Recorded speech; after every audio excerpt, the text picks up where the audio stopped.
Hi, everyone. Welcome to tonight's conversation with the artist Pepón Osorio. Woo!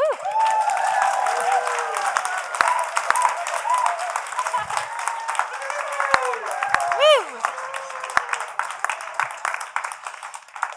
My name is Alethea Rockwell, and I'm the Keith Haring Director of Education and Public Engagement here at the New Museum. I'm so thrilled that you're all here and that we have a packed house for tonight's conversation. I'm going to start with a land acknowledgement. The New Museum is on the unceded land of the Lenape peoples, the original inhabitants of Manhattan. And as we gather here, we begin by paying our respects to them and to Lenape elders and ancestors, past, present, and future. So tonight, we will hear from Pepón about his exhibition, My Beating Heart, Mi Corazón Latiente, on view here at the museum. We'll hear about his creative work since the 1990s and his investment in political, social, and cultural issues affecting Latinx and working class communities in the US. And I want to say that this exhibition has been deeply meaningful to audiences over the past months and has been widely celebrated by artists and by critics. I want to thank you, Pepón, for your generosity in speaking with and engaging the many audiences who make up our New Museum community, including teachers, students, teenagers, neighbors, partner organizations. We're so grateful for your time and your brilliance as a teacher. Pepón will be in conversation now with curators Margot Norton and Bernardo Mosqueira, who co-organized the show. And for us, it's a bit of a reunion because Margot and Bernardo curated this while they were working here, but they've both since left the museum. Margot is now chief curator at the Berkeley Art Museum and Pacific Film Archive, and Bernardo is chief curator at the Institute for Studies on Latin American Art. Woo!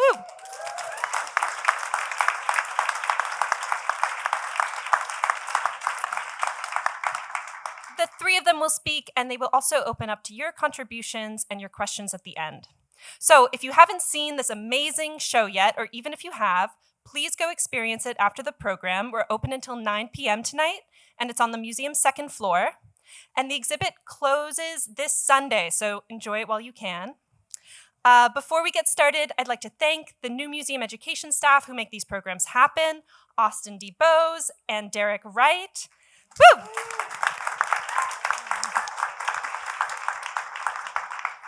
And above all, thank you to Pepón for being with us tonight, and thank you for your exhibition. So with that, I'll pass it over to you.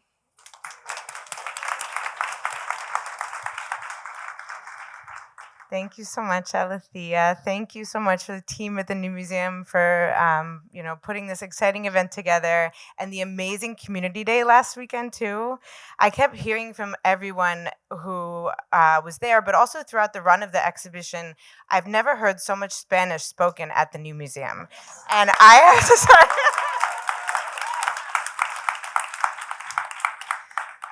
It is quite amazing, and your work does that. Yeah, it brings communities, it challenges these spaces in ways that they need to be challenged, and could not be more honored to be have worked on the show together with you and with Bernardo and with the team here at New Museum.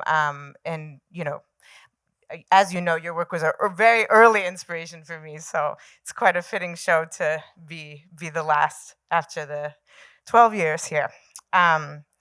Actually, we wanted to start the conversation today in a very unorthodox way. So one of the things that's so amazing about Pepón's work and process and the way that you have always approached your projects is that they don't necessarily come with a very fixed idea of what you want to do. They come with a proposition or an observation or a question that's developed through conversations with communities. And so we wanted to start off today with a proposition, which I will let Pepón ask to all of you. Hi, buenas noches. Good evening. I had this idea, and I actually introduced it to both Bernardo and Margot, and I want to try something different, sort of like backwards, that it might work. From my experience of when I go and listen to artists talk and presentations and all that stuff, I just always walked out going, They never talked about the things that I wanted to hear. And so I wanted to ask the audience with one word, if you can share it. And I don't know, technically, I don't know how we're going to do this. Will we pass the mic or something? Oh, okay. If the urge comes to you, just say out loud one word that you are here. Well, one word that will become some sort of like a seed for this conversation. And then we'll somehow try to respond to all those words. So when you walk out, it feels like, oh, yeah, they talk about engagement. I'm not going to give you the words.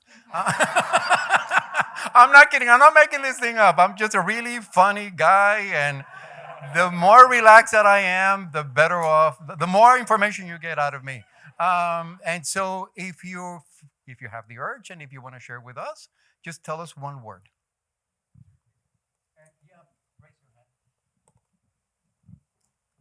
Democratization. Resilience. Can you say the word Democratization. Resilience.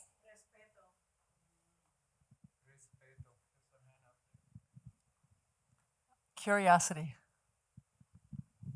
Heart. Teachers.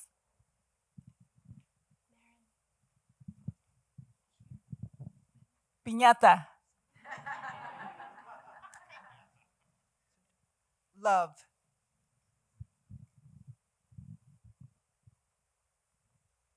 Honesty.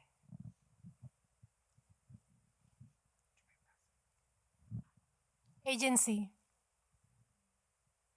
Purpose. Conservation. Generational. Preservation. Family. And if you have the urge, and someone said the word, and you have the urge, go ahead, say the same word. It's okay. Culture. Joke. Community.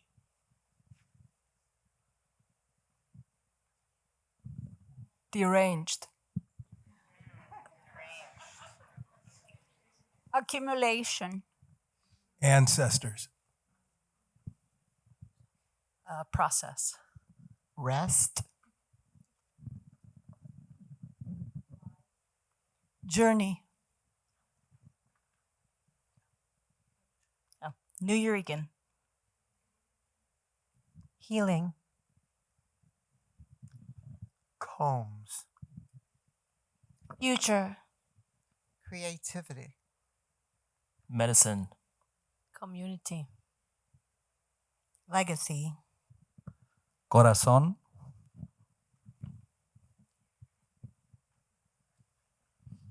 Laughter. Spirit. Pain. The Bronx.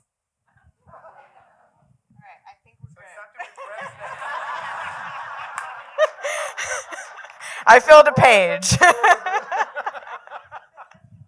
I think we have enough, and we intended to, in the conversation, all these words are going to come out. And hopefully we'll respond to it. And there's a question and answer at the end.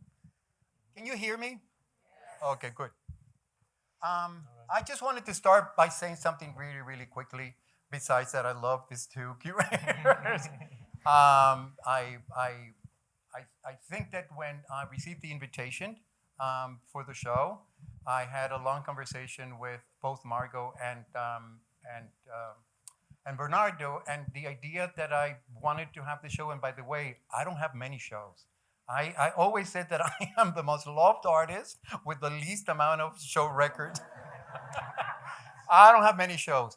But I did this exhibition, and I agree, and finally we began to explore the exhibition as a possibility, because I teach at Temple University, Tyler School of Art, and a lot of the students, and every time I went to a talk at a university or a school or high school, anywhere, a lot of the students had seen my work on paper in books, but never had an opportunity to see it one-on-one, face-to-face. And then I think this exhibition for me, oh, they taping, that's why. This exhibition for me, it's sort of a time capsule. And there's a lot of people that have seen it separately. but never together under one roof. And I think that I didn't expect this exhibition to take the turn that it did. I'm still surprised that that happened. And then the other thing is that it's not a retrospective. Many people said, "Oh, Pepón, that was a wonderful retrospective." No, it's not. It's only a limited group of installations and works, three-dimensional works that begins in the 90s and it ends recently with convalescence. Yeah. And so just wanted to say that as a framework for the conversation that we're going to start. Yeah, I mean, sorry, just to elaborate on that a tiny bit before we delve into these words, and I'll let Bernardo start with the first words. It was like very important to us, yes, that this exhibition was a survey and was focusing on the large scale installation. So bringing those works together, which is quite something. I think we, yeah, I mean, it's always such an honor to be able to do something like that, and with these works in particular, having them go from one room to the next, and these environments that kind of transport you. So sometimes I feel like I forget I'm even inside a museum, inside of them, and then into the next installation is an experience that we wanted to kind of focus on for this exhibition in particular. And then maybe us someday we'll do the retrospective that needs to happen too. Yeah, the full museum one. Yeah, and 2 museums. I'm still recovering from this one. We have time. We have time. Well, first of all, thank you all for being here. And thank you also, Pepón. Before I want to propose another word that was not mentioned, but I think that in your answer, if I know you, you're going to mention many of these words. I want to actually start thanking you for something that maybe I did not elaborate like that before. I did not say that before, but for me it's very special. And I'm very grateful for having this show as my last show here. It means a lot. I spent the last 2 years here doing shows with Latin American artists, Latinx artists, and this show does something that is very important because it's not a show that deals with Latin American culture or Latinx culture as a theme only, but it shows how the ways of feeling and thinking, organizing of Latin American and Latinx people can offer solutions for the most pressing, the most urgent problems in the United States and abroad. So I'm very thankful for that because we're not here to perform Latinx in these museum spaces. We're here because we have things to offer as part of our ways of thinking and feeling and so much more. So I thank you for that because I think it's really important. My word that I want to propose that in a way has to do with that is the word time. Because we talked a lot about that as we were, spent so much time looking into works that were done in the early 90s, in the mid 90s, and talking about some works that maybe we're going to see here soon, even from the 80s. I wonder how it is to look back into these works, look at them all together, and notice how you feel differently about them and how differently maybe they are also received by the audience. I think that time is something very important for this show. Me and Margot, we sometimes use this internal joke or internal reading about the show that we say, we talk about the life of the poet, because you have all the different stages of the life of an artist. You talk about childhood, then you talk about this very young artist involved in activism in the neighborhood, and then you have the young father thinking about how to raise a boy in the United States, or how to raise a boy avoiding to just passing very violent issues related to gender, until this moment that you have an artist thinking about the body and health and how to find ways to keep life alive. So I think that this passage of time is something very important for the show, and I wanted to hear you a little bit about that. Sure. Margot, what was your word? Did you have a word? No. It'll come later. Okay, no, it's perfect. So it's interesting because I think time as a rubber band, and the exhibition was conceived as a rubber band as well. And we talked about spaces that expand, and then spaces that contrast. And I don't know how many of you have seen the exhibition, but as you come in through the elevator, the space really expands in front of you. Some of the work, and there's a lot of preamble, there's kind of like side notes that I have to give you. A lot of the work, it's divided into either the personal or the public. And so, for example, when you go and see the scene of a crime, you are in a private space. You're not allowed in. So you're an outsider. But it's also a collective space that you're standing there and you're looking at everybody else, at least I do, right and left, and they're witnessing the same scene as you are. The reparation, is a tiny piece, and it's meant for you to get really, really close, and it's meant for you to have a one-on-one relationship with it. The convalescence, it's also an open space. Who doesn't have a medical issue, right? And as we get older, we sort of have more interactions with the medical and health and hospital corporation. Father and son, very personal.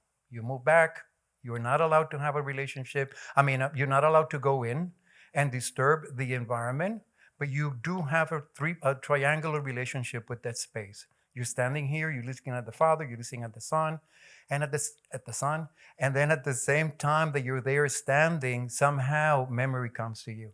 So time, it's something that I always have in mind for many, many reasons. But someone allude to the word spirituality, and I wanted to tell you in terms of time that one date recently, I stood and saw the exhibition, and I summoned my ancestors. That was the word that it was used. I summoned my ancestors through the knickknacks, through the imagery, through the power of the home environment. And I think this exhibition actually brings a lot of memory, and it did bring a lot of memory to some NYU students that were actually here sobbing, because what they have seen, it's something that they have been told, but somehow they were struggling with it. And I don't know how the exhibition brought them that. And that was the time that I just felt like, abuelita, abuelito, my grandparents are here with me, you know? They're here. My mother was there with me all the time that I hid all those knickknacks from the house, you know? And then she said, no, don't be afraid, you know, don't be ashamed, you know, this is us. And I'm like, somehow all that stuff comes to be. And I just wanted to share that time for me, it's not only chronological, it's also vertical. It's about bringing the people that are above you who were here many, many years ago, and you bring them to be part of whatever event it is. At least that's how I see it. In terms of time and the institution, I also have to say that the first work, and I don't know how many of you are familiar, the 1993 Whitney Biennial, the people that looked at that piece at that time, it's very different how people saw the work here at the New Museum.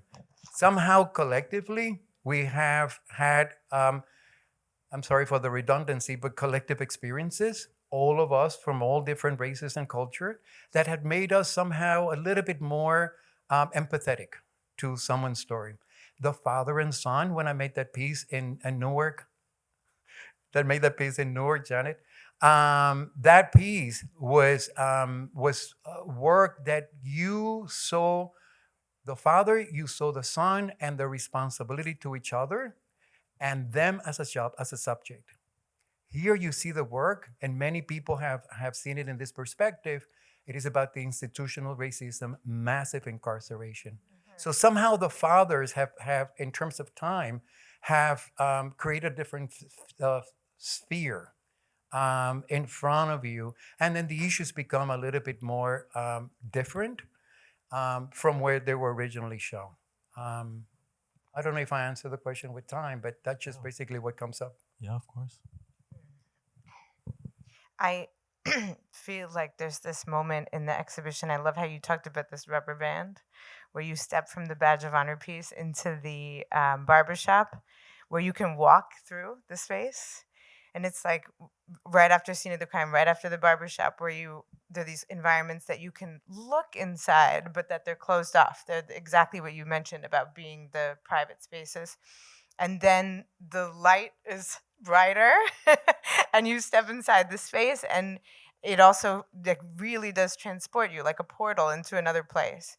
And I think about how the works aren't fixed, like Bernardo was saying, in terms of the time that they have this, perhaps like a stage for viewers to come inside. And also, as we change, as society changes, the works also change.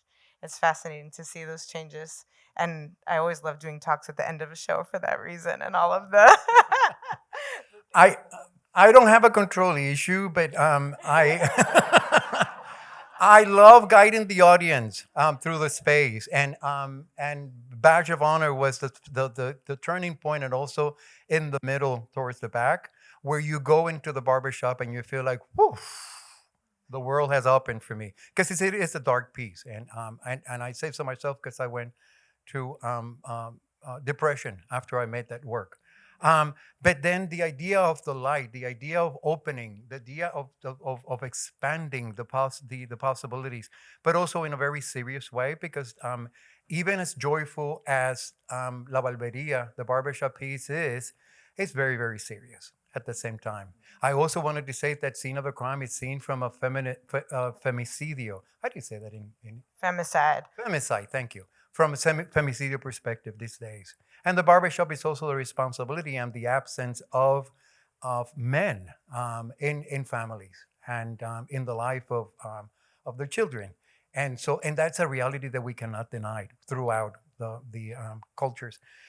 I want to say that you were also talking about the universality. And when I came to United States in 1975, and I began to look through Median Soto, my wife, and who I collaborated with so many times, people were talking about the universal language. And the way that people were talking about white artists was that they had a universal language. And we people of color didn't have that. And then I noticed little by little what I realized with the work that I'm doing, it's that it is so specific Puerto Rican that it becomes universal. And that it becomes, thank you, that it becomes universal because we see Polish people looking at their grandmother's sofa. We see many other people looking at the environment, and then we see the traditions that have been passing on through all the different cultures. And so I wanted to speak from a place, always wanted to speak from a place that I know best, which is being Puerto Rican, but at the same time, not excluding the possibility that what I'm doing and how I am translating these ideas are universal in many ways. And then the other thing is that I remember as an artist when I started in the Bronx, artists, Puerto Rican and Latinx artists were giving a little tiny space in exhibition sometime in Hispanic Week, and and that really pissed me off all the time. And I actually participated in very, very few of them, or Hispanic Month. And then I decided that I was going to work big and really unmanageable pieces. And that if no one had an opportunity to show my work during, I think it's November, if I'm not mistaken, in November, it was okay. But the people that work, that were interested in my work had to commit to a really large presence. And so there are a lot of political strategies with the work, and that's one of them. Anyway, I talk too much. Everybody's here to listen to you. So.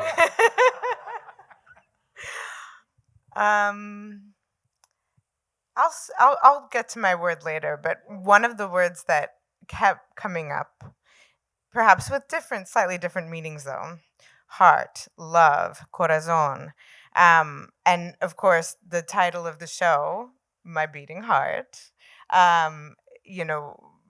This has become like this, this image for the exhibition. And it's interesting because when we were thinking about what the title for the show would be, But we were all just like sitting around talking about the checklist, like, you know, the works that we were thinking about. And this piece in particular, you know, just that title just kept sticking out. I find that sometimes titles, they find you, you don't find them. They come and then they stay. And there was this way that with that work too, it was going beyond perhaps just, you know, that one piece or that one image, but into this idea of like desires that propel us, how we better care for one another, how we also, yeah, think about communities, take care of communities. It goes, you know, beyond the personal into something broader. And yeah, I mean, I'm sure you can continue to talk about these. So you came up with the title, and we went along with it. Thanks. I'm terrible at titles. I just like people act like I don't know. But it was a good title because it really somehow, somewhere, all the work in the exhibition pulsate. You know, sometime I'm going to give you a side story of how this happened. I warn you, I'm really funny. So the heart becomes out of an experience that I had with battered women. I went to a center and I began to work in Philadelphia, and I began to work in several things, and then suddenly someone made like you said, there's stories floating everywhere, and I have the ability somehow, I don't know, el don, the gift of catching stories. And so stories are told to me all the time, and then eventually they translate into work. And that's exactly what you see here. By the way, all this work, it's real. There is nothing fake. All the stuff that you see here is based in real stories. And so I was talking to them, and then suddenly someone says something about her heart being like a piñata, and I related to that. And I just immediately thought, I'm just going to do that. The funny thing is that I wanted to include my heartbeat in the piñata, right? Because I always think that the more that you think it's about the others, it's really about yourself. And so I went to a gynecologist and I sat in the office. I convinced him to do a sonogram of my heart, and he did. And it was so funny because I remember earlier in my work, La Cama, all those different pieces. I went to party favor stores to buy things, and I was the only tall 6'1" black guy in the place. Everybody else with women, and I was very comfortable. And so I sat there, and they said Osorio Pepón, and then I just got up, and everybody was looking at me going like, what? And I went into the doctor's office. I came back out, and they were still looking at me thinking like, what's happening here? So there is also a place where I find women to be extremely strong. My influence in life has been my mother, Juana, who is a caregiver, for lack of better words, and Marianne, my wife. Really strong people. So a lot of my influence in my work come from inspiration and actually connections to women. I have been told that I'm an amazing feminist, and I think that I take that with a lot of pride. And what else are we were going to? Oh yeah, and then the heart, the sound of the heart travels throughout the exhibition, and that was intentional as well.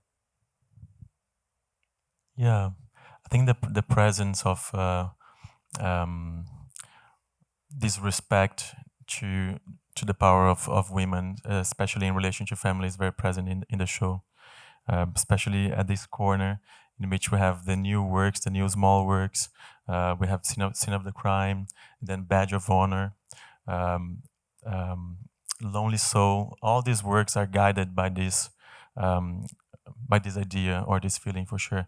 But I want to go back to My Beating Heart to maybe propose a junction here, I guess, of some words, because something that I find very beautiful also in this work is this gesture of offering your heart as a piñata, something to be destroyed, that is meant to be destroyed, but by being destroyed, it offers candies and confetti to the space, right?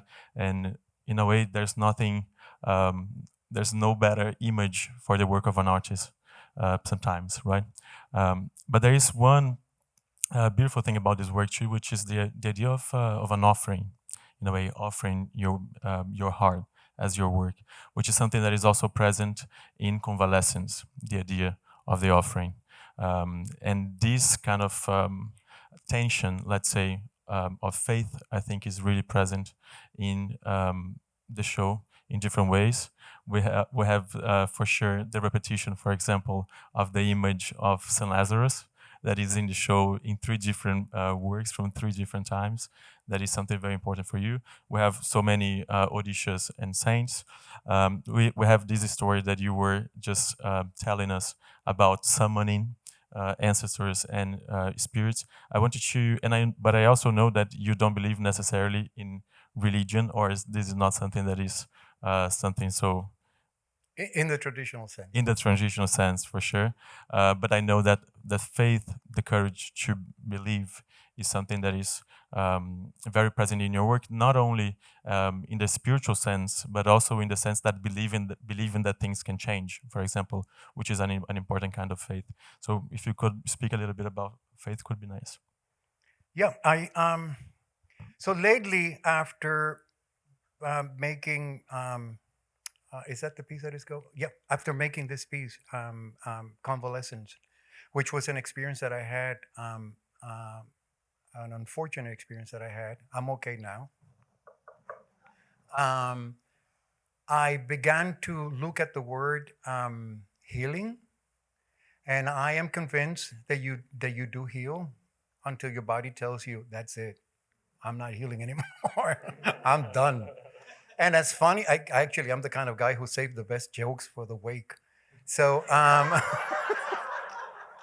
so your body stops, and then you don't heal. You have to find another way of healing, right? Either spiritually or mentally or something else. But then that's it. And I have this idea. This is a very small piece for a much larger installation that is going to come up, that I'll talk a little bit about it later if we have time, but it's going to be seen in the lobby of a hospital in Philadelphia. And this is just the very, very beginning of it. I know from working with families in this piece that what saves you, it's faith. You really have to convince yourself that it is okay in order for you to move on and go through the process of getting better. So that's that. But also, I come from and this is the syncretism of all the stuff in my work. I come from a very. I went to Catholic school. I had that terrible experience. The definition of faith came to me. I never looked for it. They told me how to get better, and so I confronted myself with that idea of faith. But somehow, somewhere in my life, through my parents and Juana and the people around me, somehow I felt that I wanted it to transform the ugly into something beautiful. And faith had a lot to do with that. And that I have to believe, actually, even with the father and son in conversation, I was just there asking them for one word. And they had a conversation based on that. And I had to believe that what the father was telling me was true, because otherwise I couldn't make the peace. I couldn't move on. So there's something about, in my work, something about that you really have to, besides what religion you come from, besides anything else, there is a connection with the higher self that allows you to guide through the work. And I think that that's what happens to me. I forgot to tell you that and this is probably why I make so very few works, unless I'm aligned physically, spiritual, and mentally, I don't make work. I just cannot make work. I mean, I have done it, and it's like really shitty stuff. But I really have to be aligned. And so in that alignment, faith plays an important role in the process of that. And I'm always moved when I see the best in people around me. I'm always moved. I'm always connecting to it. And when the best doesn't show up, I always think there's no way that this person is like that. There's got to be something, that makes them the way they are. So I'm always faithful. Excuse me. I'm always faithful. I'm always optimistic, and I always have a laugh ready. Not covering things up. I don't suffer from depression or anything like that. I just feel that I just need to live life to the fullest. The way to live to the fullest is just by being Puerto Rican, but also but also looking, at life differently for how you've been told. When you use the big statue of San Lazarus in La Barberia in the early 90s, was it in the same way that you're using in convalescence or in a different way? So San Lazarus is a present of Babalu Aye. San Lazarus, it's the every work, and I wish I can show you, but every work has a main character. In a lot of my work, it's how do you call that? The narrator. Thank you. It's the narrator that comes up. San Lazarus is the narrator in La Valveria. It's also the narrator in other pieces. And I am the narrator standing with my body full of Band-Aids for many, many reasons. I used Band-Aids because when I was like 17 was the first time that I used Band-Aid, that it was the same as my skin color. And I loved it, It's like, when I was a kid, it was like, oh, you have a boo-boo. And I'm like, yeah, it was so obvious. It was like, you can see the Band-Aid. But anyway, I'm sorry, I went left, right? Saint Lazarus is that presence, and it's also for me, it means hope. It means rising. It means standing. It means transformation. Yeah, and I can argue that in the piece convalescence, I'm Saint Lazarus in many ways. I can't remember the name of the tree, of the branches. Moringa.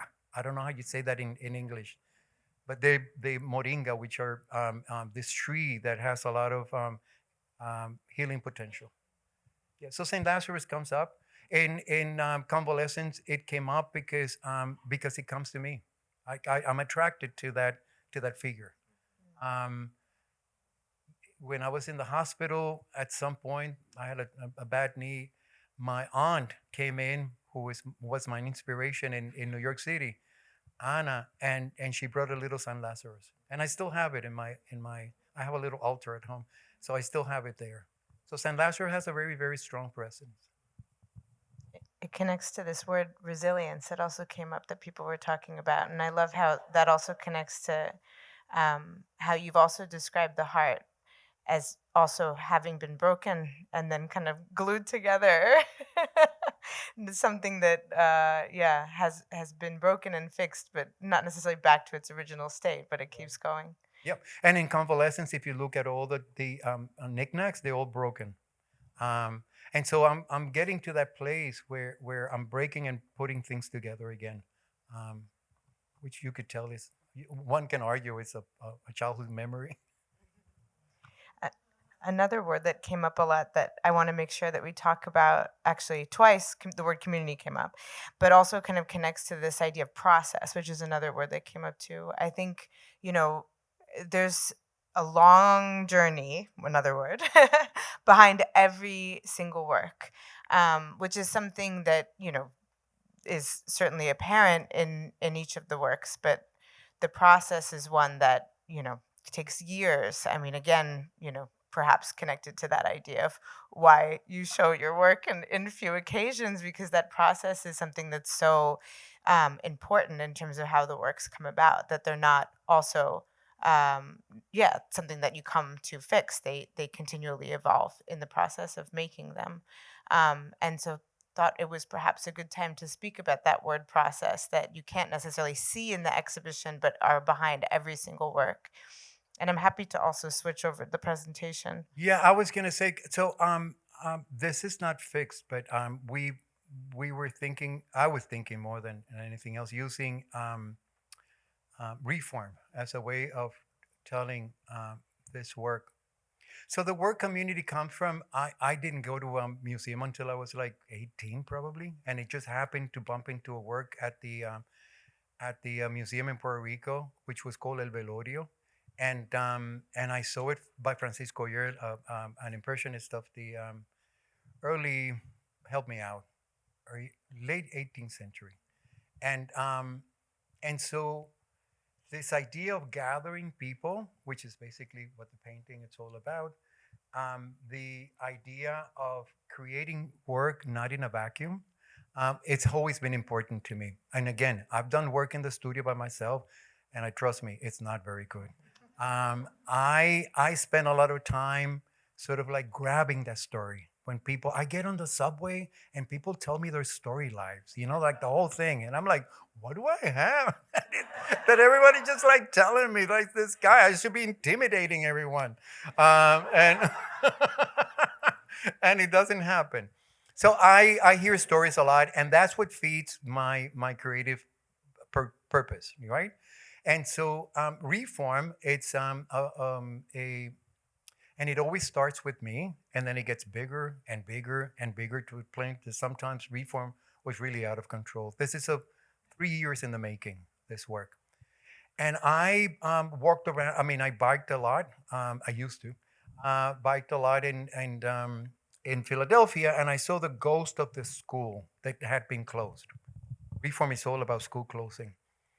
And it took me a while, and I started in the bike. Every day I will stop. Every time I went by the school, you see this giant. And I think that in your, I forgot her name now. It'll come to me. Someone said to me that here in the United States, we do it really good. We make things really, really big. And when they fall apart big time,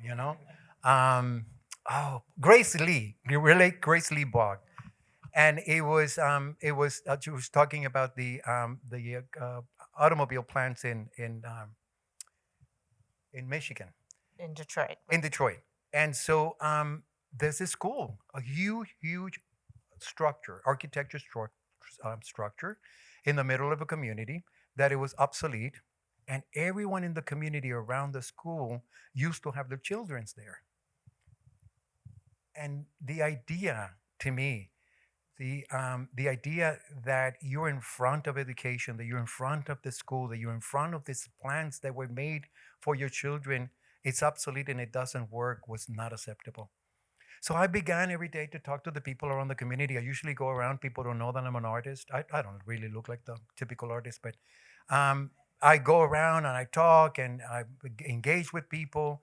And then it occurred to me that I want to bring people together, that I really, can we go back to the, bring people together. And is that the slide? Yeah. And so I gather all the people from the community who used to go to the school, their parents, the students, and the teachers to come for one day to Tyler, in a classroom to Tyler, to begin to get together and to talk. The letter, the big letter in reform that you see there, that's the letter that parents received, and that was the end. After that day, they were never allowed to go back to the school. So everything was broken apart, and I just felt like I want to figure out a way to come back together. So this is really coming in full circle, and a gathering. So I invited them for dinner. I didn't cook, but a lot of people cooked for this thing. We sat. If you want to move it, you can see. Yeah, we sat. We had dinner, and this is the first time in 2 years. In 2 years that they come. I didn't know them at all. And again, as I said, I don't know if I said it before, but I only work with people that come to me and say, Pepón, I want to work with you. I wouldn't work otherwise. I don't go soliciting people, collaborations. So we gather at the table for about a year with all the kids that came to me. We gather at the table and we began to have a discussion of the potential and the conceptualization of what the work could possibly look like. After a year, And I was thinking, we have to be critical about this thing. And they just wanted to have fun. Understand? But it was like, no, we haven't seen each other in so long. We just want to have fun. It's like, yeah, but we got to be critical about this thing because this is serious. And they're like, no, go away. Let us hear it. So it was back and forth, back and forth, back and forth for about 6 months. Eventually, I'll tell you what happened at the end, which was quite beautiful. And so they decided that what they wanted to do was to go back, and I thought it was an idea. It was half and half. Go back to the old school, which all of them told me, "Oh, we don't need to talk to the commissioner. I know how to get in. I can get you in." And then it was really, really funny because I just told him, "No, let's just do this the right way." So I went to the commissioner of the school district in Philadelphia. I tried to convince him. He was very negative. The office was very negative. They wouldn't allow me to take the furniture. And then finally, with this little tiny strategies that I had, I threatened him and I told him, well, we're going to go to the press. And I'm talking about 10 students and myself and a whole bunch of people, parents here. We're going to go to the press. The next day I got a call and it's like, yeah, you can come in. You can do anything you want. So with the parents, we went in and we picked up all the furniture that you see upstairs. Some of the furniture that you see upstairs. And then we loaded in the truck and we began. We began this process of acquiring this. It ended up in the classroom and at Tyler. I didn't have permission for anything at Tyler, but it ended up at Tyler. And then we began to look at the history and the life of the students. They were like 18, 19. They're much older now. They actually looked. I didn't even recognize them. They came to see the show, and so they said, we had this thing called Fun Day. And Fun Day is like a field day, and we wanted to do that in our own terms. And that was the first time that they began to talk about their terms. And so I said, yeah, let's do that. So they'll figure it out. This is, can you go back one? This is them posting all over the community. And they said, we're going to bring everybody. And I'm like, okay, I trust you that you'll bring everybody. And they did. They brought 1,000 people in front of the school. 1,000, I'm not kidding you. 1,000 people in front of the school who came in and participated on field day, on May Day, on their own terms. And I can show you what happened. The gathering, they were dancing. These are the teachers in the school. This is a student who began to take it seriously after this, and then she began to do speeches and talk out loud about the importance and how she felt about the school closing. This is them. They asked me for a piñata because I show them. Well, actually, this is really funny because I told them I'm an artist. I was like, "You're an artist?" And and I say, "Yeah." And then I started showing them, and I showed the heart, the piñata, and then they said, "Oh, we want one of those." And I'm like, "Yeah, let's do it." And then we began to talk and talk. I'm not kidding you, half of all this was like the same that we're doing here. And so they asked me to do a piñata of the school district. And I think it's the next one, if I'm not mistaken. There it is. And, and this one had candies, like a little healthy stuff because I kept talking to her. No, have orange juice. Don't have that Coca-Cola. Have oranges. And so I brought it down and they dismantled the school district. All of them volunteer, all the people that you see here. So I began to look at Tyler's students. And for every student from Reform, I pair them with a Tyler student.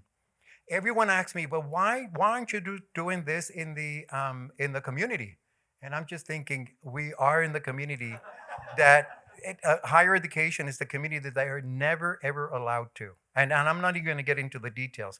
But the structure of how the system works that choose some and not others. And so they're not allowed to go into that community. And for the first time, they went into Tyler, into Temple University, that they had never been. They walked in through the door, and most of the Tyler students who looked at them were like, who are those people? Because we really stood out. Kids writing on the blackboard, on their blackboard. And so we took all the elements and we put them on the field day in one space for students to be able to see the work. You can move. And the water fountain that you see there was the podium.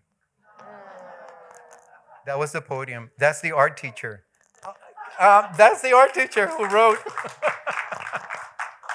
And the English teacher, well, you see a whole bunch of people. If you want to go faster, I'm okay. They spoke for the first time in front of the podium to the audience. That was important. They work with the in the wood shop. Some of them who had interest in the wood shop, and this is where I began to pair. You know, there's some people from sculpture with a student from Reform, and now you see how it started. You know, little by little, all of them working and putting things together, and yeah. The pens, I enlarged loose leaf papers and we put them on the wall, into wallpaper. This is them that's, oh my God, what's his name? Jacob, that's Jacob. We put the wallpaper and then they came in and then I said, you know, here are the pencils, write whatever you wanted to write. Do whatever you wanted to say, your sentiment, because people are gonna see this. And then they began to write. This is on their own terms. I'm a little behind, but I'll show you, it's coming up.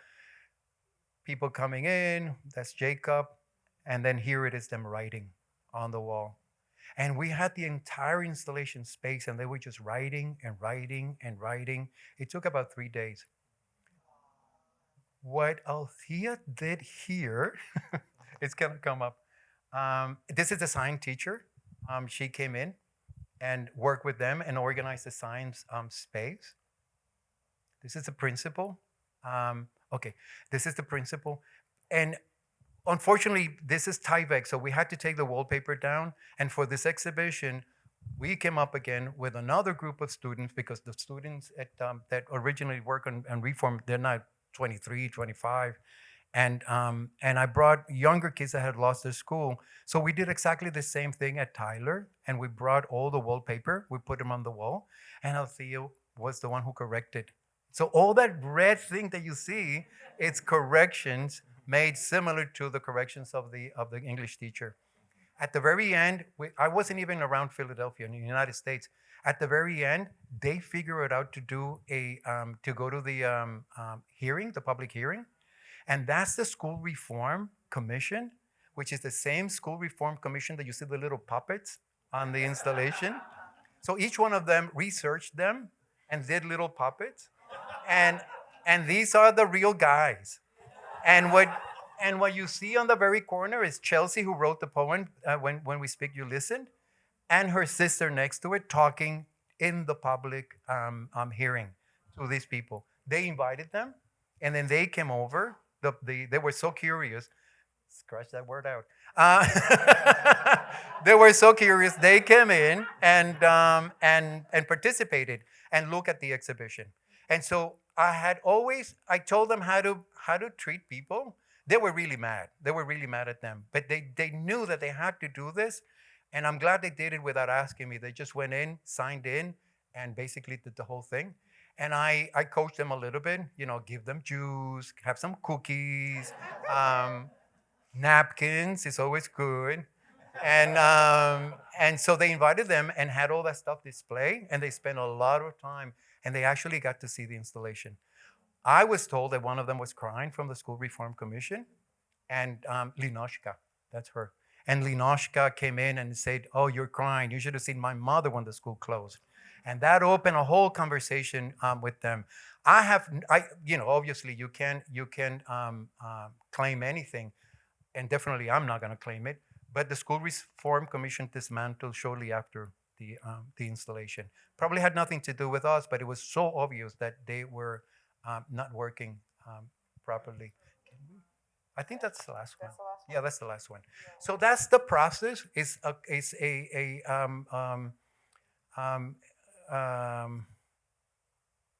long process, and one that demands a lot of my energy and a lot of my work. At the end of all this, and I have to tell you, I began to realize that the education that I received was not very good either. And I went to college. I went to Ivy League, schools and all that stuff. Universities, and then I realized that there is something with the school system in general and education in general, that there is something wrong. And I realized we're talking to them, and I just said, wow, This is unbelievable. I feel that I didn't have a good education myself. My sense of curiosity saved my life and saved my education because I've always been very, very curious. And so, yeah, I hope that answers the word community and how everybody engaged. How long did it take? This exhibition, the process took 2 years. 1 year putting the whole thing together, so 3 years, and then at the end, all this work was it's in storage in my office, and we all got together. I mean, in my studio, and we all got together because I think that there was a tremendous responsibility. Interestingly enough, I didn't hear the word ethics here, but tremendous responsibility that I have. That I feel that the people specifically with this one that I work, I have to figure it out how and what we do. With this work and what's the final depository, the space for the work. So we came to an agreement, and I'm putting the piece in storage, or usually it's exhibition now, and and when that time comes that the work goes to a museum or a collection, I'll share the money with them. Just the proper thing to do. Yeah. I ask because 3 years of collaboration is a long time, especially with kids. 3 years, Oh my they God, change so much, right? And you're part of this process, so it's remarkable. Thank you for noticing.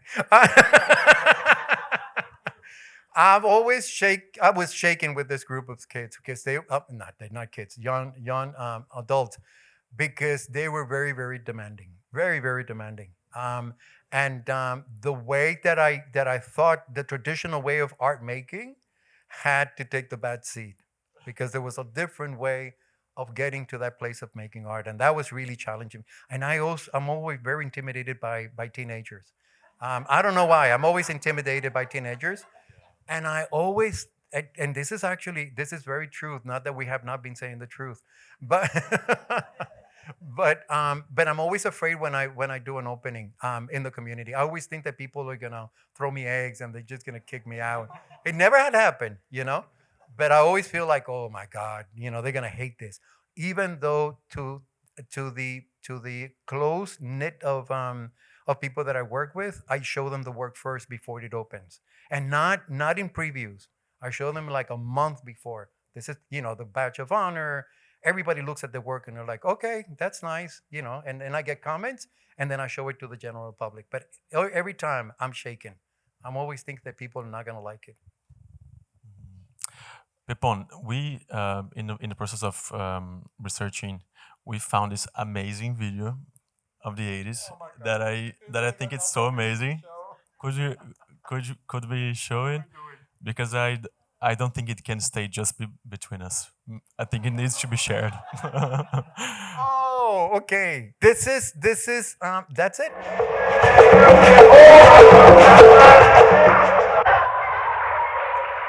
And very important to the development of your practice too. So this is performance. We Median Soto at PS1 many years ago, and it's called Cocinando. And it is the first time that Median and I begin to work with popular culture.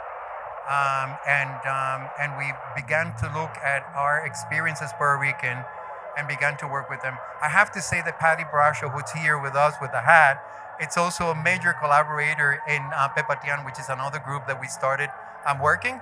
And you see Patty Brasho dancing in this, in this piece. And the idea was to really speak from the place that we know best, as I've always had, but it's also presenting this idea, this intersection of conceptual, contemporary art and traditional and cultural traditions, which is the intersection that I'm often in. Good. And that marked the very beginning of my installation work, and I learned so much in theater that my work is basically theatrical. That's just basically what I'm interested in doing. Yeah, that was one of my words because I feel like this idea of theatricality is also, this is me that has to stop it if you want to go to the next one. No, stop that. But actually, No, jump to the part that we can see It's Pepón. Like amazing. 18, like 20 sound. There, no, There's no, Patty. Yeah. there she is. We don't look So like that at beautiful. all. Actually, there's one more video that I'd love to share as well, which is related to the word that I decided to stay on, which is the word museums. And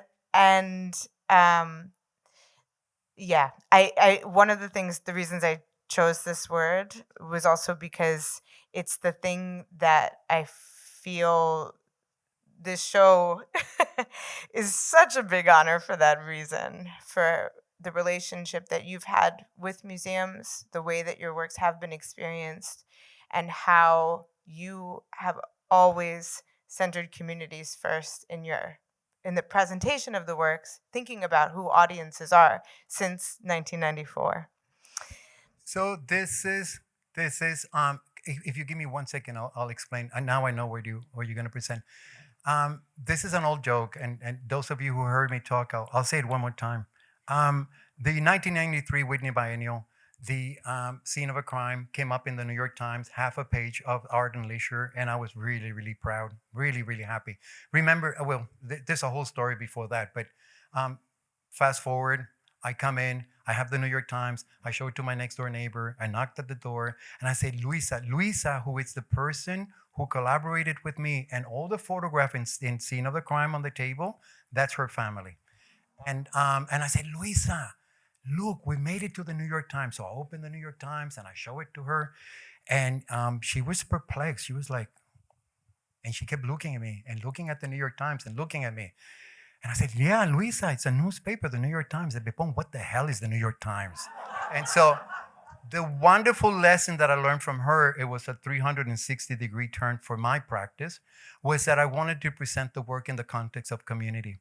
Because the idea was that I had taken the work from the studio, it went to the Whitney Biennial, and it completely bypassed the community. The community never saw it. And she had no idea what it was. Very, very few people, even though I insisted, let's go to the museum. You're like, no, I'm not doing that. And so that was the first time that I present this work, which is also another milestone in my practice, which is presenting the work in a community setting, fighting with all the barbers because they thought that I was going to open a barber shop, and I was going to take the business away from them. I learned that lesson, and bringing a lot of the people from the community to participate. Moms with like strollers, like walking in. It's like, what the hell is that? And I'm like, come in. And so they went in and they saw the installation, and this is the opening of the installation. For some reason, okay. There's no sound. Yeah, there's no sound. Right. The difficulties in all this was convincing museums to come to the community to look at the work, which is the reverse and the ongoing relationship and conversation that we have had for many, many years of why the Latinx and people of color don't come to the museum. And we gave free haircut. Similar to what happened here. We gave free haircut, and there's a line of people from the neighborhood getting free haircut. And I don't know if you're familiar with the cologne Baron Dandy. So there were huge bottles of Baron Dandy, and I broke them in the front steps of the barbershop, and the smell that was so gross. And this is what the opening. And you see these guys coming in. They're probably not coming to this, but they stop and then they go in. And you see people, for a purpose, and for also celebration of themselves in the process of all this. I mean, I feel like this is also just such a powerful thing that you did for so many years. When a museum would invite you to do an exhibition, you would say, I want to do a piece in the community, like the case with the Newark Museum, which is how Badge of Honor was made. You found the storefront, put the work in the community because that was the central audience for the work, and then show it at the museum. And that probably explains why I make so very little work, which I'm proud. In my own terms, it's good. Yeah. Have we covered all the words? Let's see. Have we covered all the words, Bernardo? We me actually check. should probably open it up to some questions soon, I think. But if there's any last words that we feel like we want to cover, I think we've covered a bunch of them. Do you want to talk about the Bronx? 1975, 164th on the Grand Concourse. That's where I used to live, and I still have a place there. I live in the South Bronx in Valentine Avenue. Spent a lot of time there, and it was my first experience going to the Bronx, and I'm like, what in the world is this? When it was the real South Bronx. Now it's a completely different thing. And I always tell everybody that I'm a born again Puerto Rican. I learned so much, and the experience that I received from the people in the Bronx, it's amazing. It's the only place in the world where you throw me, and I know my way out, and I know my way in. It's the only place in the world. Not even Manhattan. In Manhattan, I was a tourist. I'm not kidding you. Every time I came here, I felt like a tourist. And then I went to the Bronx. I was like, yeah, I know this. And so Brooklyn, I don't know anything about Brooklyn. And so, yeah. And so the Bronx is a place that is very, very close to my heart. And also, it is the place where I have seen so many brilliant people live in a borough. Brilliant people lived in a borough of the Bronx. Yeah. All right. Maybe we should open for some questions. That's my son, my niece. Right. Marianne, breastfeeding. Hi. Thank you for this conversation, all three of you. This is really amazing.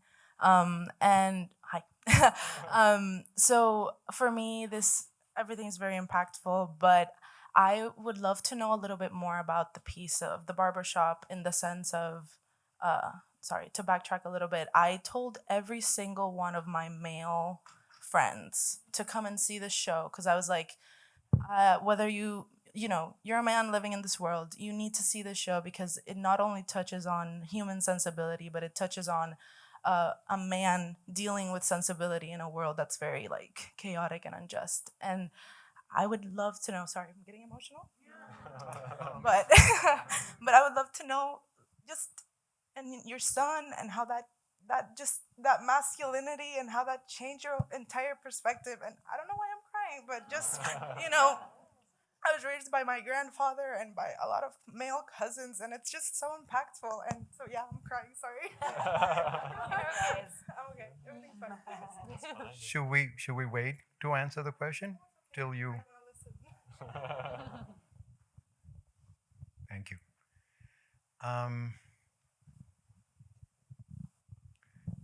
In our family, and I have no hold back. Because there's a lot of people that I ask intimate questions to tell me stories about themselves. So I can't hold back. I have to tell you my story as well. In my family, it's Marianne, my wife, who taught both Marcelo and Gabriel to respect women and to put women first. And they've seen it by example, I think that they've also seen how women fight back and the importance of women fighting back and taking control of their destiny and their role and their place at home and in society and in the community, neighborhood. So they learned from both of us. Both of them are extremely respectful and considerate. Both have a tremendous heart because I think that you live by example. You live in this world because at the end of the day, and at the end of both Marianne and my life, what stays around is the spirit and that voice that connects you to the family and to the experience that they're just going to have as older adults from then on. And so I don't know if this answered the question. I was like a little tiptoeing because I don't want to be too hard. But that's how it works in the family, And my father was extremely respectful to my mother and to women at large. And so that's how it works. Yeah. And I wouldn't change it for any other family in the world. I had an amazing family. And still do. All right, one more question. Hi, I was born in Philadelphia and we still live there. And every day I look at the Inquirer, even when I'm up here, and it's like there's almost a mass shooting every day. And it's usually teenagers killing other teenagers. And today there was a story in the Inquirer again about the state hasn't let the city impose stronger gun regulations, even keeping them out of recreation centers. And they've gone to the Supreme Court, and apparently they're not going to help. And I'm wondering if you could help someday when you get some spare time to address that issue. So, sorry, but there it is, baby. That's a big responsibility you're putting on my lap.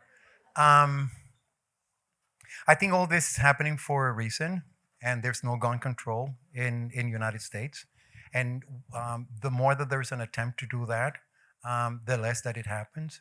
I think it's also recent because it's beneficial to people in politics and up there in Washington for it to happen. Interestingly enough, both of my sons, and this goes back, they don't go out.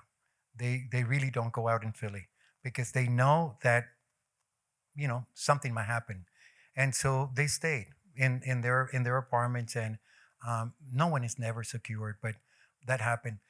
I'm an artist, and I feel that the role of an artist fits me well. And so I have to be very, very clear that maybe that's not what I intend to do. We also have had problems with violence in the hands of the police. I don't know if you're familiar with this, but the Latino teenager was killed, and the story by a policeman recently, 2 weeks ago, if I'm not mistaken, and the story that Irizarry, that's his last name, and the story that the police gave was that he was very violent. He got out of the car and he began threatening the police. It turned out with the videotape that none of it happened.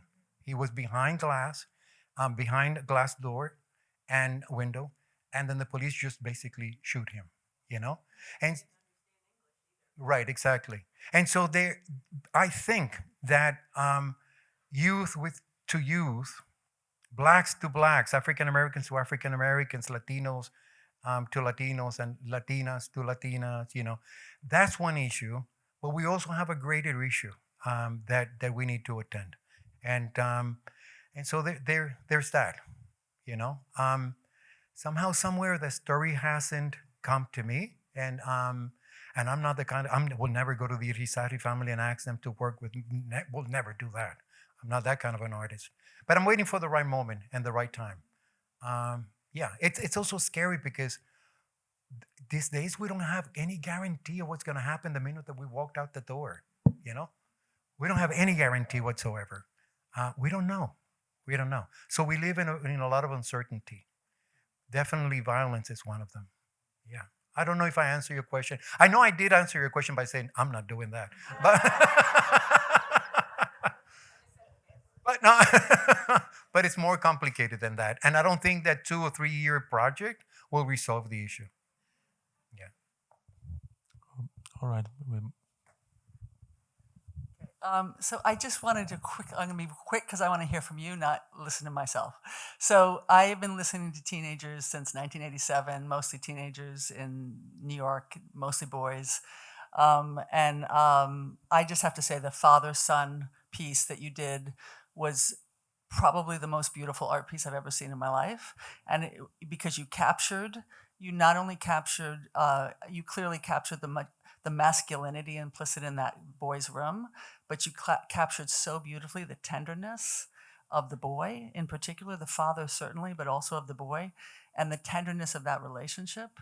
And so the combination to me makes it so disruptive and so radical that you refuse to do one side or the other.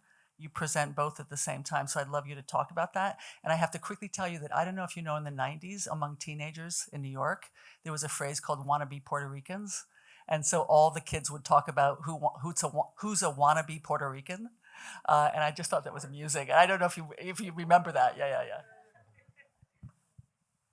So the father and son, I had the privilege to visit this guy. I went with a carousel, with a Kodak carousel. I don't know if you remember those things, to prisons because I had conversations on Broadway. I can't remember the name of the space. This is a street, a major street, not far from Newark Museum. And I went and had a conversation with kids. I never know what I'm gonna do until it comes up. And so this group that I had, I started to talk about fathers, not incarcerated fathers, fathers in general. Because Marianne and I, Marianne had Marcelo, our son, and I began to worry about what it was to be a father. And so I had a conversation, and everybody was very quiet, silent, dead silent, all these kids, and it called my attention, and I said I really wanted to do something with fathers, but I don't know exactly what it is. And so somehow I ended up in State Orange County in New Jersey, and with a carousel in a prison. And I showed them slides, and I showed them, all my work, and I don't know why I ended up there. And this guy came over to me. Something happened before, but then it didn't work out. This guy came over to me and said, I want to work with you. And I said, wow, do you have a kid? I don't know why I asked him that question. He said, yeah, I have a kid. And I said, well, can we begin to have a conversation, you and I, about including the kid in the conversation? And he said, yeah, let's do that. So what happened was that because I was able, my ability, my experience in social work allow me to travel bureaucracy in really wonderful ways. I figured out how to travel the prison system, and I convinced them that I wanted to work with this guy, and then so it happened. They allowed me to go to his cell and videotape him. What's behind is the white sheet in his bed, and his. By the way, that's his real bed. Like, that's his real bed that I also had to convince the people in the prison. 3/4 of my time I ended up convincing people that I'm legit. But anyway, to answer the question and a little bit more serious, I went with a video camera, and there was this amazing videographer, Irene Sosa, and both of us went in, and I put the camera on my shoulder, and I asked him one word. And he started with abuelo, grandfather.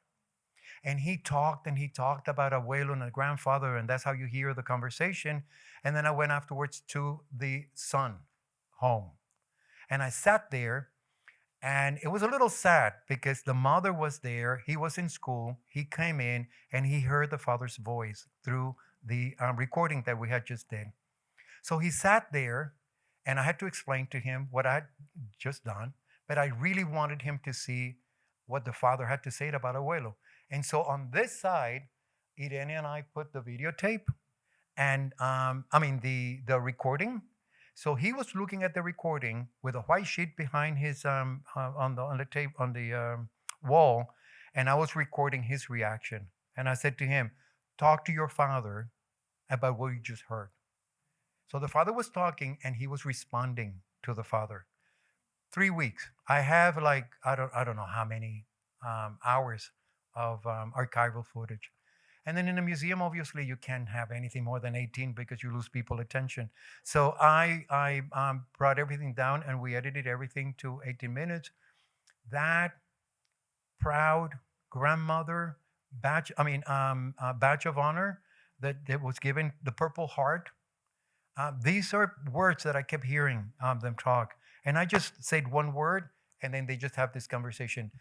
I'm a lucky artist that I was the lucky artist that was in the middle of this conversation, and then they just kept talking to each other. I don't think that they spend too much time together. So this was an opportunity for them to come together. And it is, I had nothing to do with the story other than sitting there, believing that what they're saying is true, and supporting them by just being very quiet and sometimes looking them straight in the eye without judgment.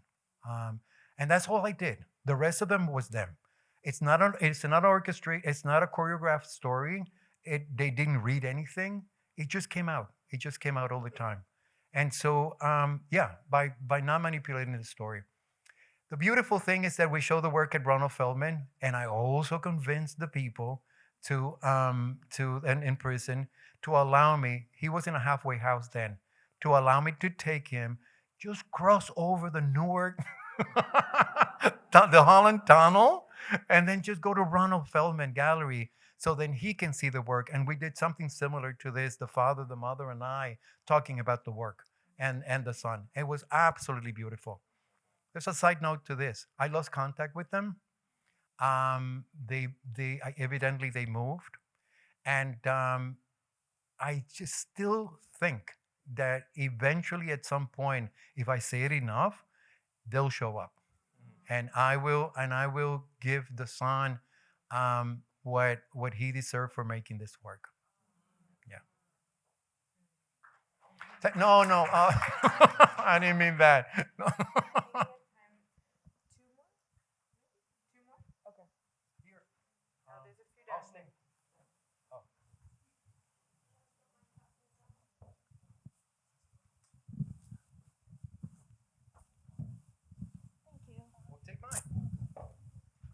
Hello.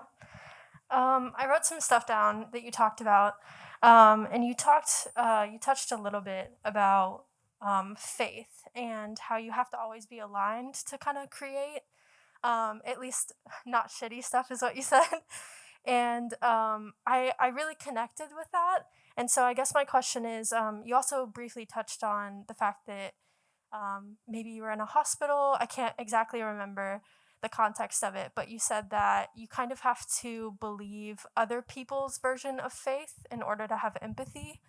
And so I was also still thinking about you mentioning that time is vertical, that you stand in a room sometimes and you feel your ancestors. So it's not just horizontal, but it's also vertical. And so my question is, does your connection with faith kind of have that same evolution of time that your art has? Like, do you have a different experience with it? Does it change over time? And does your empathy also change with that? I hope that makes sense. It does, and I don't think that I have an answer. Oh, no, I'm free. Hello. Yeah. Thank you. I don't know what's wrong. Because you said, I'm sorry. no, you're good. You said faith in not in the traditional sense, that you have it, but not in the traditional sense. So I was just wondering, maybe in a more simpler terms, that how does that change, and then how does that affect your art, or how you approach people with empathy and collaborate with them? So deep inside, I know that that I have something that begins with hope and it transforms into faith. I have hope in people, and then I have faith in people, and somehow that stuff just transforms itself. What I mean the traditional sense is like I don't go around. I'm not that kind of a person. I never had very good experiences when I went to church. I never had good experiences when I went to ceremonies. But I think that deep inside, I have some connection that I created myself to connect with other people, and that's how faith works for me. In this unfortunate, when I was doing when I was diagnosed, I just said I'm just gonna come through. I know that this is gonna be okay, And the more that everyone said, "Well, you're a good candidate to be okay," you can sense that the doctors tells you that, but it's really not true. And then I had faith. I just had faith that that if anyone around can take care of me, it's me. And so I know that I'm not answering the question. Actually, I was going to start by telling you I don't know the answer to the question. So, but I'm just going around, figuring things out. Hopefully that it works. Faith is something that is in you, that you have, and that you don't doubt. You just don't doubt.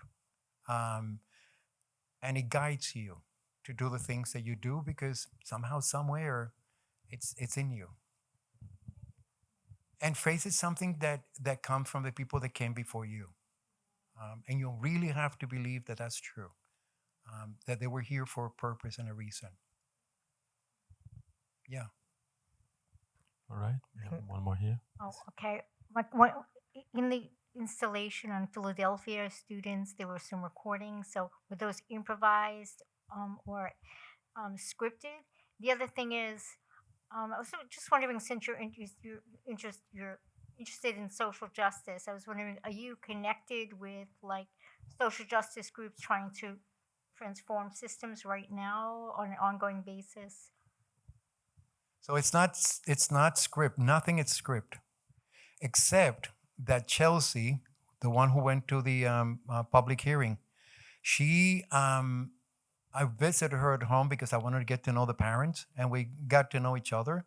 And Chelsea, believe it or not, had about 1,000 pages in her closet because she was writing a science fiction story. And I said, Chelsea, you like, what's going on here? And she said, no, don't read them, but go away, Pepón. And I'm like standing there in front of the closet with the mirrors, like, she writes.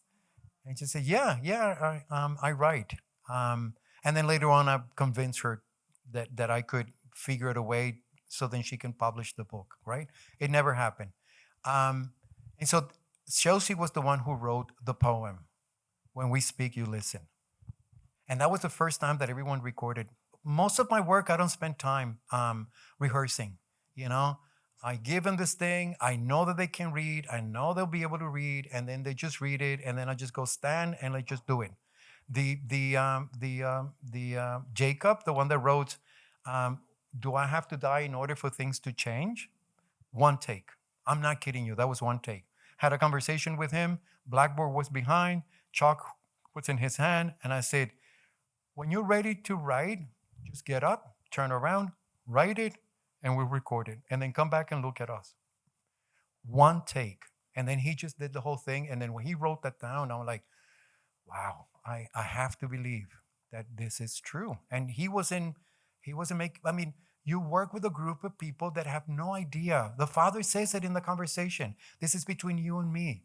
And I'm like sitting like, time out. There's a whole bunch of people gonna see this. Like, I don't care. So the kid, you know, this young man would just basically, he didn't get nervous because he just thought, this is between Pepón and I, and whatever the camera, it's there, you know? And so that worked. So it's script, but it comes from a poetry and that she wrote. I forgot the other question. It was about social justice organization. Yeah, I'm not connected to any social justice group. I'm working on my own. I will show up to demonstrations and you'll see me there, but not that I'm engaged. It's something that I missed, but my schedule is so crazy that I don't think that I have chosen to continue with my work and my path as an artist and teaching. That was the other word. And I think that what that has brought to me is a very sad moment because I always feel that I wanted to connect to people, but I'm only connected to people that are working around the pieces. And I think it's worth it. I mean, the results that I saw with the Bobcats in Reform and their transformation and how they look at the world right now, I didn't do it, but that was amazing. That was social justice right there. And so in a way, I'm doing things not to change the world because I also feel that I'm not going to change the world. And this goes back again. I'm not going to change the world. I'm just going to create empathetic. Actually, I'm just going to raise a giant mirror with every installation where people can see themselves. And the more that you think that you're not there, go back and take your time to look at the work because there's a lot of us in there. Yeah. Thank you. Thank you. Thank you so much.